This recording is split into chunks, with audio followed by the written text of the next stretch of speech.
Hej, witam w kolejnej lekcji. Tym razem pokażę Wam, jak działa parametr bend. Tworzymy boxa standardowo, dosyć wysokiego. Ustawmy mu jeden segment. Dajmy na to, by będzie miał wysokość 100.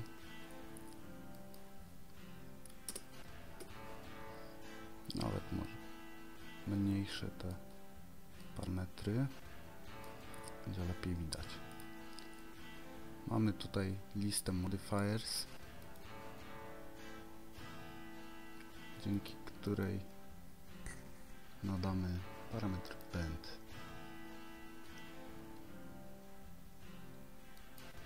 Ustawmy go na 90 stopni. Możemy sprawdzić sobie zachowanie naszego obiektu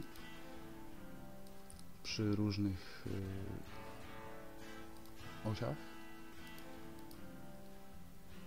Nas interesuje ta. Im więcej segmentów, tym mocniej się będzie wyginał.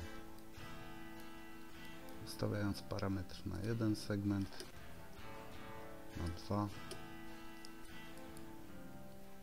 na 3 i tak dalej. Stawmy go sobie na 2. Często te opcje są przydatne przy tworzeniu stoisk targowych.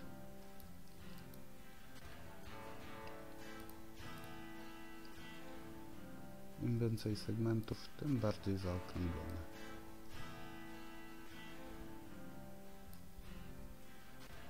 Na tym można zakończyć tę lekcję. Dziękuję.